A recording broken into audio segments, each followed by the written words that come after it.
কংগ্ৰেছ দলৰ আভ্যন্তৰীণ কথা কংগ্ৰেছৰ XYZ কোন হয় মই কি জানো আমি আমাৰ দলৰ কাম কৰি যাম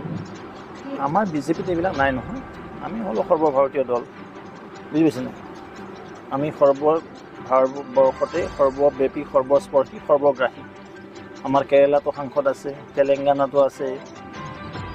আৰু অৰুণাচলতো আছে অসমতো আছে ঠিক তেনেদৰে আমাৰ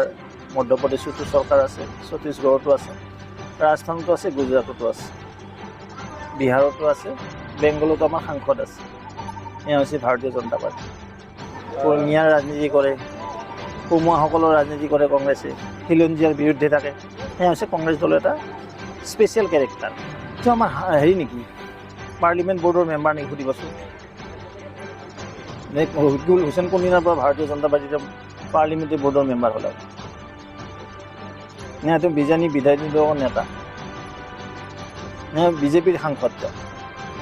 কিয় তেওঁৰ দলটো ঠিক কৰক দলৰ যি অৱস্থা হৈছে যোৱা তিনিটাকৈ লোকসভাত তেওঁলোক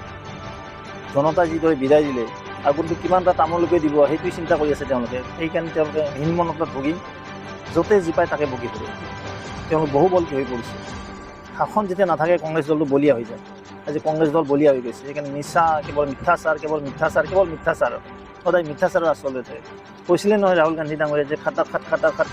8,500 টকা সোমাব এতিয়া ক'ত সোমালে কিয় হিন্দুস্তানৰ জনগণক মিছা ক'লে ক্ষমা খুজিব লাগে কংগ্ৰেছ দলে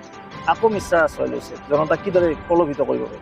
কিমান ফটা ঢোল বজাব তেওঁলোকে কিমান মানুহক মিছা কথা ক'ব কিমান প্ৰবঞ্চনা কৰিব কিমান ঠগবাজি কৰিব কিমান ভ্ৰষ্টাচাৰ ৰাজ চলাব তেওঁলোকে কেৱল ভ্ৰষ্টাচাৰ লাগে তেওঁলোকক শাসনৰ কাৰণে শাসন লাগে ভ্ৰষ্টাচাৰ চলোৱাৰ কাৰণে কিন্তু জনগণ সজাগ সচেতন হৈছে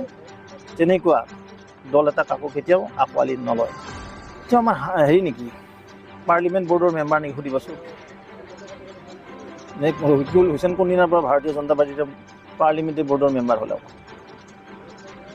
নে এইটো বিজেপি বিধায়িনী দলৰ নেতা নে বিজেপিৰ সাংসদ কিয় তেওঁৰ দলটো ঠিক কৰক দলৰ যি অৱস্থা হৈছে যোৱা তিনিটাকৈ লোকসভাত তেওঁলোক জনতা যিদৰে বিদায় দিলে আৰু কিন্তু কিমানটা তামোলকে দিব সেইটো চিন্তা কৰি আছে তেওঁলোকে সেইকাৰণে তেওঁলোকে হীনমন্যতাত ভুগি য'তে যি পায় তাকে ভুগি ফুৰে তেওঁলোক বহু বলকি হৈ পৰিছে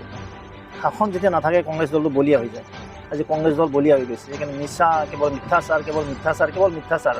সদায় মিথ্যাচাৰৰ আচলতে থাকে কৈছিলে নহয় ৰাহুল গান্ধী ডাঙৰীয়া যে খাটা খাট 8,500 টকা সোমাব এতিয়া ক'ত সোমালে কিয় হিন্দুস্তানৰ জনগণক মিছা ক'লে ক্ষমা খুজিব লাগে কংগ্ৰেছ দলে আকৌ মিছাৰ আশ্ৰয় লৈছে জনতাক কিদৰে প্ৰলোভিত কৰিব পাৰে কিমান ফটা ঢোল বজাব তেওঁলোকে কিমান মানুহক মিছা কথা ক'ব কিমান প্ৰবঞ্চনা কৰিব কিমান ঠগবাজি কৰিব কিমান ভ্ৰষ্টাচাৰ ৰাজ চলাব তেওঁলোকে কেৱল ভ্ৰষ্টাচাৰ লাগে তেওঁলোকক শাসনৰ কাৰণে